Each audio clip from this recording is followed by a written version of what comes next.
Caríssimos irmãos e irmãs, com esta santa celebração, nós damos início a um novo ano litúrgico na igreja. É ano novo. Vocês vão dizer, padre, mas ano novo é o dia 1º de janeiro. Sim, é o ano novo civil. Mas na igreja, o ano novo litúrgico se dá no primeiro domingo do advento. É tanto que nós até então estávamos ouvindo a proclamação, aos domingos, a proclamação do Evangelho de São Mateus, de São Marcos, no ano B, e como iniciamos agora o ano C, nós iremos ouvir mais frequentemente a proclamação do Evangelho de São Lucas. Pois bem, então estamos no ano novo, iniciamos com o tempo do advento. E a que nos chama o tempo do advento? Eu sempre gosto de fazer essa comparação. E pense, se alguém encontrasse você na rua hoje, saindo da igreja, e perguntasse: por que lá eu passei pela igreja, olhei lá para dentro e vi muita gente vestido de roxo? Aí você vai dizer: é porque é advento. É advento, que legal. E o que significa este tempo, advento? O que significa a palavra advento?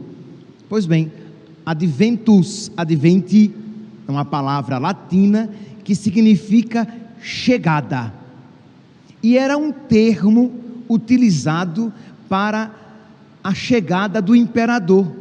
Então, quando o imperador ia visitar uma cidade, as ruas eram preparadas, os caminhos eram aplainados, para que aquele imperador fosse bem acolhido. Pois bem, a igreja então pega este termo utilizado para um rei mundano e o aplica para o rei divino, para o rei dos reis. Então, o verdadeiro advento, a verdadeira chegada, a verdadeira preparação deve se dar para que nós acolhamos o verdadeiro rei, o rei dos reis e Senhor, nosso Senhor Jesus Cristo. Então, o tempo do advento é um tempo então em que nós, igreja, nos preparamos para a chegada de nosso Senhor. E esta chegada, ela se dá em 2 momentos, digamos. Existiu a primeira chegada de nosso Senhor, a sua chegada na carne, quando ele se fez menino e foi deitado numa manjedoura, e a segunda chegada, que é a segunda vinda de nosso Senhor, quando ele virá para julgar os vivos e os mortos. Pois bem, então a igreja, no tempo do advento, ela celebra essas 2 chegadas, do início do advento até o dia 16 de dezembro, inclusive, os textos litúrgicos, eles serão chamados para a preparação para Jesus Cristo que virá na segunda vinda, para Jesus Cristo que virá para julgar os vivos e os mortos. E a partir do dia 17, aí se dará uma preparação imediata para a chegada de Cristo, a sua chegada na carne, quando ele se faz menino. Então, o tempo do advento é uma preparação para o Natal? Sim, se você compreender, se você tiver uma compreensão ampla para isso. Então, uma preparação para a vinda de Cristo, a segunda vinda, até o dia 16, e a primeira vinda, a partir do dia 17. Então, compreenderam que nós estamos refletindo sobre as 2 vindas de nosso Senhor. Então, como nós estamos ainda no início do advento, até o dia 16, então, nós nos voltaremos para a primeira vinda de nosso Senhor. E o Evangelho de hoje é uma expressão clara desta realidade, porque fala aqui do fim do mundo e da vinda de Jesus Cristo. Meus irmãos, é fé católica que Jesus Cristo, ele virá. que nosso Senhor virá glorioso, aquele que veio na fragilidade da carne, aquele que veio com a sua glória escondida na nossa humanidade, ele virá glorioso sobre as nuvens, e ele virá para julgar o céu e a terra, isto é, para julgar todas as coisas. E quando, por ocasião da vinda de nosso Senhor, se dará o fim deste mundo. Este mundo passará, este mundo será transformado. Por quê? Porque depois haverá novos céus e nova terra. Então, meus irmãos, celebrar o advento, preparar-se no advento, é tomar consciência dessa realidade. A figura deste mundo passa, de modo que é loucura, é uma atitude inércia, uma atitude que não é sábia, de você se apegar a este mundo com tudo aquilo que ele representa.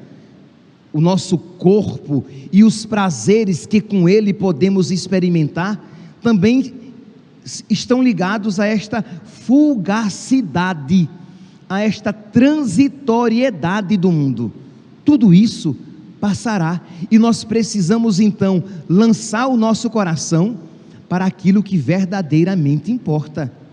A oração coleta de hoje, tão bonita, diz assim: ó Deus Todo-Poderoso, concedei a vossos fiéis o ardente desejo de possuir o reino celeste, o ardente desejo de possuir o céu, o ardente desejo de alcançar a salvação, o ardente desejo de estar com Jesus quando tudo isso passar, e tudo isso passará ou por ocasião da vinda de nosso Senhor, ou se nós morrermos antes.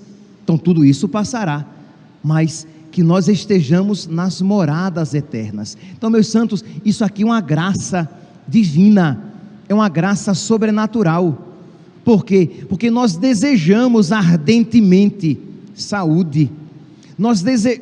É só pensar quando estamos doentes, como queremos logo restabelecer a nossa saúde. Nós desejamos ardentemente paz neste mundo, tranquilidade neste mundo.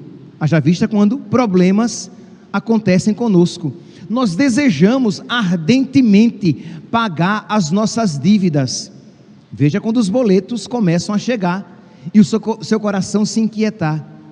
Mas se desejamos, infelizmente poucos ardentemente desejam as realidades celestes, a realidade divina, a graça de possuir o reino do céu. E meus irmãos, quando eu digo aqui possuir o desejo ardente de possuir o reino do céu, não é simplesmente dizer: ah Senhor, eu quero o reino do céu, mas é de alguma maneira nas suas atitudes cotidianas para este reino celeste se preparar. Pois bem, então a primeira leitura, o evangelho de hoje, retirado de Lucas capítulo 21, diz que por ocasião da vinda de nosso Senhor, haverá um abalo cósmico, um abalo de toda a criação. Haverá sinais no sol, na lua e nas estrelas. Na terra, as nações ficarão angustiadas, com o pavor e o barulho do mar e das ondas. Os homens vão desmaiar de medo, quer dizer, não é pouca coisa. As nações ficarão angustiadas, os homens vão desmaiar de medo só em pensar no que vai acontecer ao mundo, porque as forças do céu serão abaladas. Então verão o Filho do Homem vindo numa nuvem com grande poder e glória. Virá para julgar a todos nós. Só que diz aqui, quando tudo isso acontecer, nós que cremos e esperamos, devemos levantar as nossas cabeças, porque a nossa libertação se aproxima. Meus irmãos, se a nossa esperança não estiver nesse mundo, mas estivermos desejando ardentemente o reino dos céus, a vinda do Senhor será ao nosso encontro. O Senhor virá ao nosso encontro. Mas se o nosso coração estiver nas coisas passageiras, o Senhor virá de encontro, isto é, virá contrariamente a nós, porque as nossas esperanças estavam fincadas nas coisas passageiras. Então queiramos que o Senhor venha ao nosso encontro, para o nosso bem, e que Ele não venha de encontro a nós, isto é, contrariamente a nós, porque estávamos buscando outras coisas. O profeta Malaquias, no capítulo 3, ele apresenta esta realidade demonstrada no evangelho de hoje, de uma maneira bem clara. Ele diz assim: no dia do Senhor, este dia que o Senhor virá, eis que virá o dia abrasador como a fornalha, em que todos os soberbos e ímpios serão como palha. O Senhor virá e Ele queimará os soberbos e os ímpios. Aí você pergunta: padre, mas como assim? O Senhor virá e Ele queimará como o fogo queima a palha? Não, meus santos, será muito pior. Isto é, o fogo que queima a palha é apenas uma imagem humana para uma realidade tremendamente superior, divina. Então, nós temos apenas simples imagens humanas: o fogo que vai queimar a terra e as coisas, o céu que se abalará, as ondas do mar que se agitarão.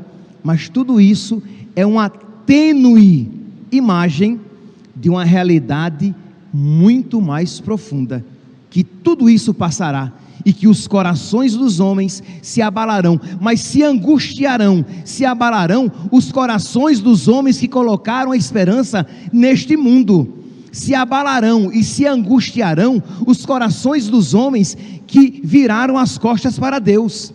Se angustiarão e se abalarão os corações dos homens que procuraram a felicidade deste mundo em detrimento da felicidade celeste. Aqueles que, mesmo em meio às suas limitações e dificuldades, buscaram a felicidade em Deus, se alegrarão com a passagem desse mundo, porque o nosso libertador se aproxima.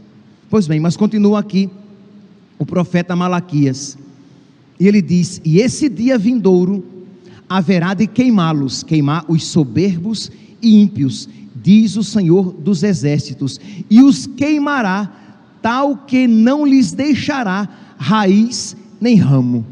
Isto é, um fogo que consumirá até mesmo a raiz das plantas, isto é, não deixará nada, né? A imagem de quando isso se aplica ao templo, diz que não ficará pedra sobre pedra.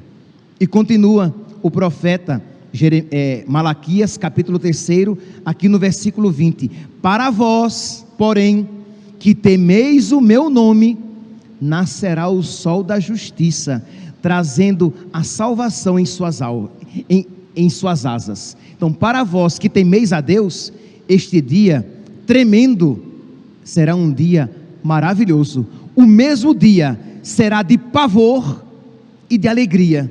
O mesmo dia será de trevas e luz, de trevas e pavor, para quem com o Senhor não se importou, de luz e de alegria para aqueles que buscaram o Senhor. O próprio profeta Malaquias isso afirma com bem precisão nos versículos 17 e 18.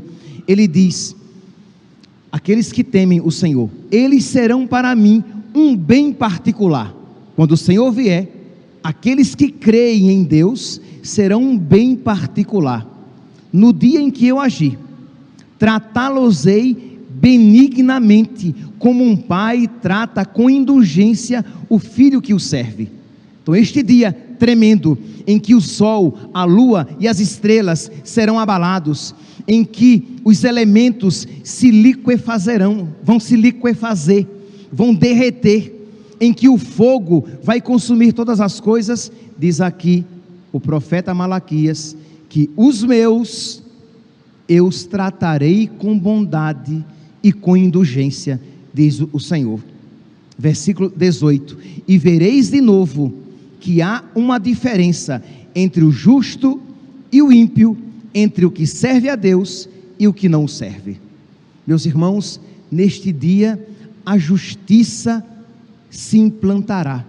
E aqui, meus santos, não digamos, Padre, mas como assim? Se Deus é um Deus de amor, como é que Ele vai agir dessa maneira? Meus santos, o nosso Deus é justo. E lembremos-nos que o contrário da justiça não é a maldade. O contrário da justiça é a injustiça. Se nós dissermos que Deus não é justo, nós estaremos dizendo que Deus é injusto. Isto é, nós iremos dizer que Deus vai premiar a maldade, que Deus concorre e Deus promove a maldade das nações. Isso é indigno de Deus. Então, que Deus é amor, e o contrário de amor não é justiça. O contrário de amor é maldade, é vingança. Então o nosso Deus é amor e é justo. O nosso Deus é cheio de amor e cheio de justiça.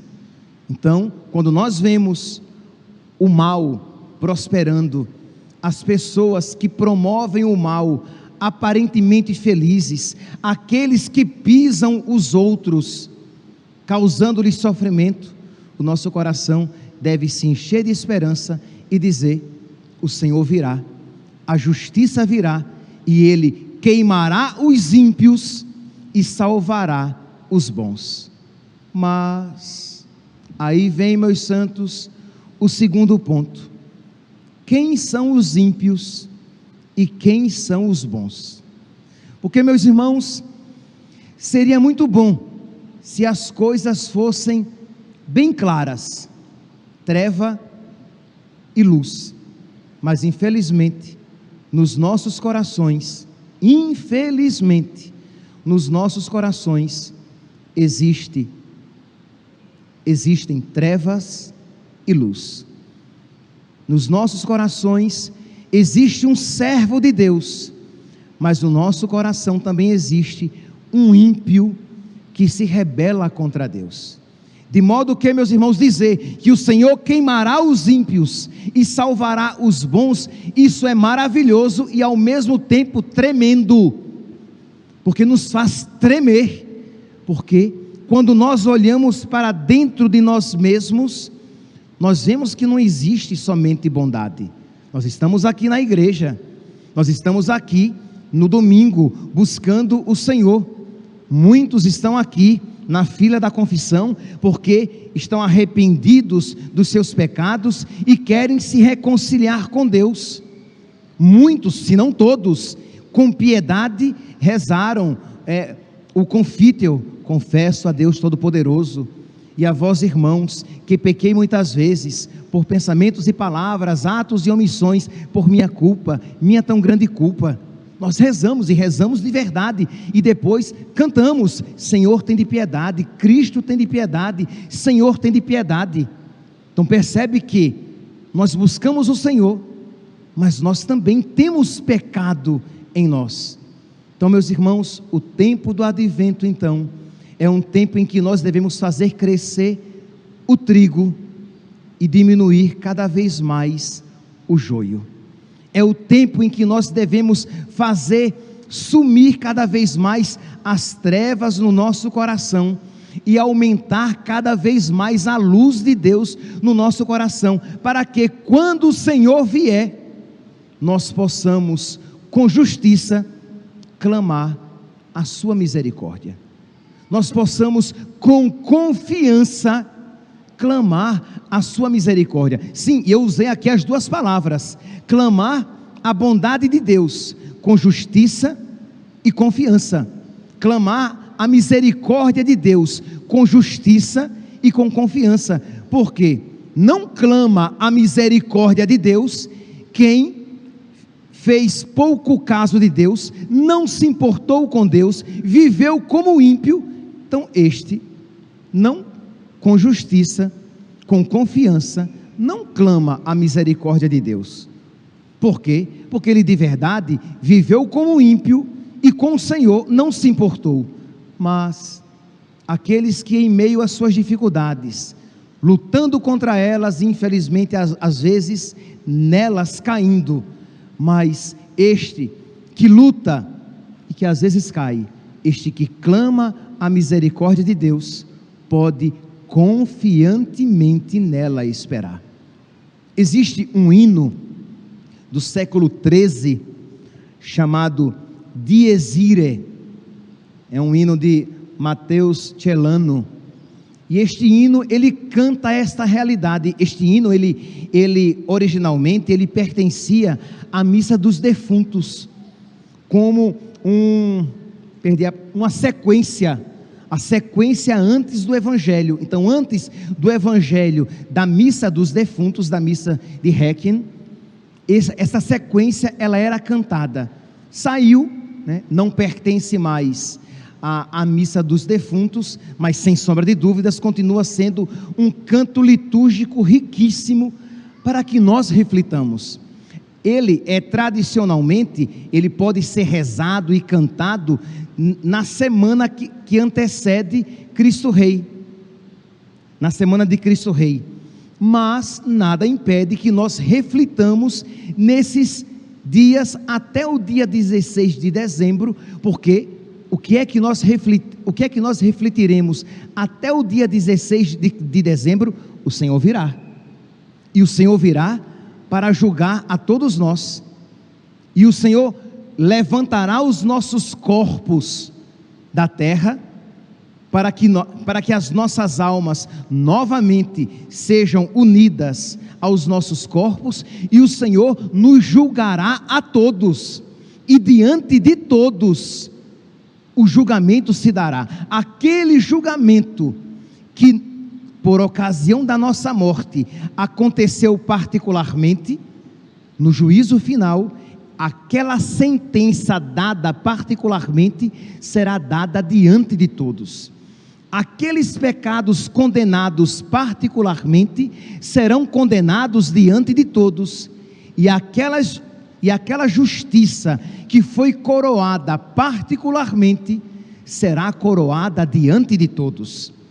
Aqueles santos, por exemplo, Santa Teresinha, Santa Teresa de Jesus, São João da Cruz, São Padre Pio, São Curadás, Santa Faustina, tantos santos, pois bem, São João Bosco, São José, todos os santos que diante do mundo, para muitos, porque não pensemos nós, porque nós somos católicos, e nós conhecemos os nossos santos, espero que todos nós conheçamos, pelo menos muitos dos nossos santos, mas muitos no mundo não os conhecem. Pois bem, pois o Senhor então publicamente coroará as suas virtudes, e aqueles que fizeram o mal, que com os seus erros conduziram outros ao pecado também, e que muitos dos seus erros ficaram às escondidas, estes no juízo final terão os seus erros condenados publicamente. Então é isto que também, não apenas isso, este hino canta. Eu aconselharia que vocês depois procurassem na internet, né? Só vocês colocarem lá Dies Irae, D-I-E-S, Dies Irae, vai ser I-R-A-E, Irae, porque em latim o A é, em algumas ocasiões será E, Dies Irae, dia de ira. Aí você põe em português, que aí você pega a letra, e depois você põe o canto em original, em latim, e você pode meditar, ouvindo aquele cântico, meditar nesta letra, e quem sabe durante este tempo, até o dia 16, de você refletir sobre o seu encontro com Deus, sobre a vinda de nosso Senhor, que acontecerá. Pois bem, diz aqui o canto, vamos aqui refletir um pouquinho sobre ele. Dia de ira, aquele dia, será tudo cinza fria, diz Davi, diz a Sibila. Isso é tudo queimado, cinza fria, dizem as Escrituras, e até mesmo profetizam os pagãos de um dia de juízo, aqui representados na Sibila. Que temor será causado quando o juiz tiver chegado para tudo examinar? Aqui a leitura, o evangelho de hoje diz o quê? Que por ocasião então da vinda do Senhor, haverá sinais no sol, na lua, nas estrelas, as nações ficarão angustiadas com o pavor e o barulho das ondas, os homens vão desmaiar de medo. Aqui o Dies Irae diz: que temor será causado quando o juiz tiver chegado para tudo examinar? Correrão todos ao trono, quando em meio ao eterno sono a trombeta ressoar. A trombeta que ressoa e que as almas são novamente unidas aos corpos que estavam esperando a ressurreição dos corpos, porque ressuscitar, todos iremos, os bons e os maus. Os bons ressurgirão para a glória, os maus ressurgirão para a condenação. Todos nós receberemos os nossos corpos de volta, os bons, corpos gloriosos, os maus, corpos monstruosos. Os bons, corpos belos, a imagem e semelhança do mais belo dos filhos dos homens, Jesus Cristo glorificado.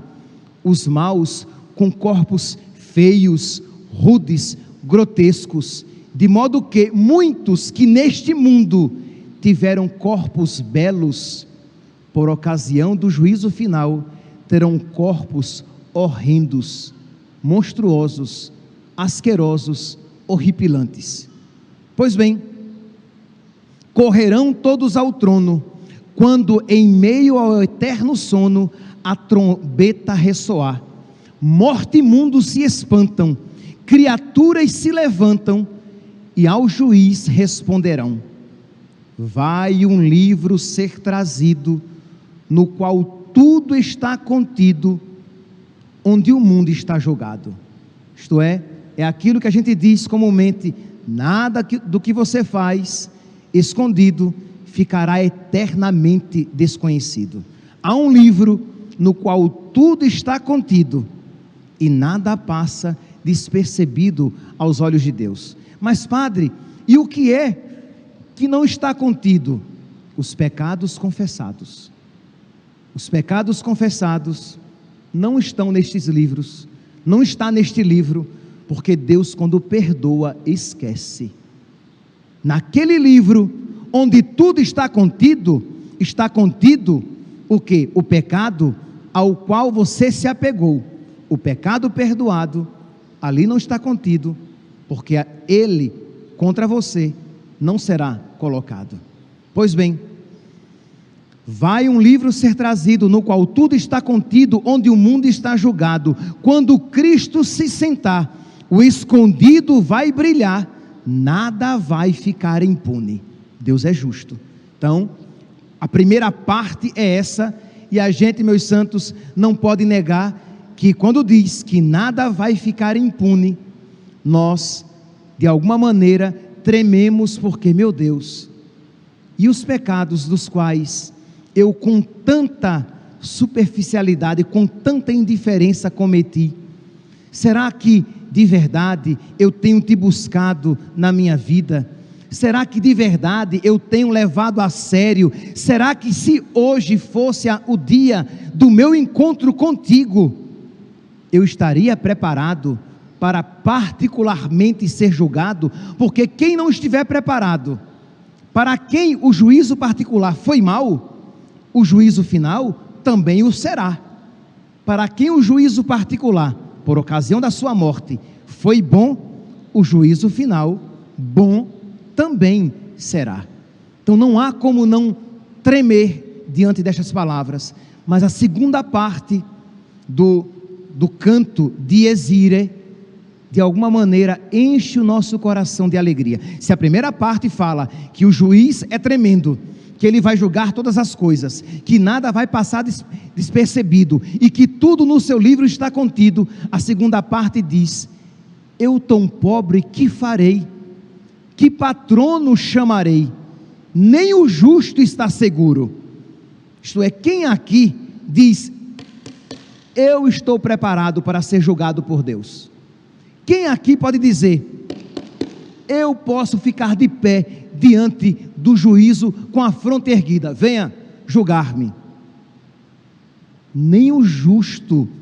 Eu tão pobre, que farei?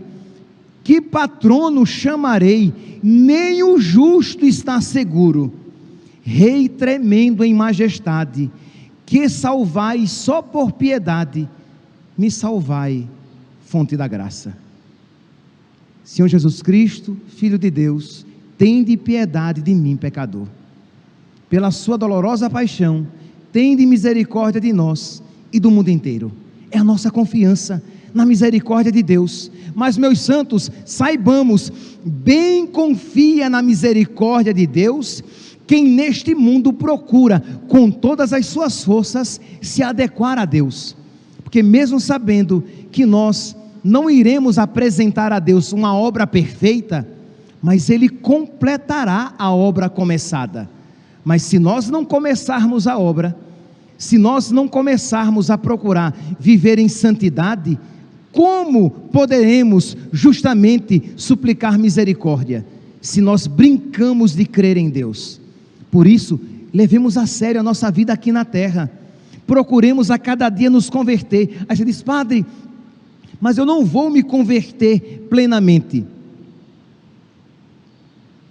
Talvez não, talvez você não se converta plenamente, mas você lutou, e Deus, que vê tudo, que nada lhe passa despercebido, Ele que vê a sua luta, Ele premiará você, Ele completará aquilo que está restando.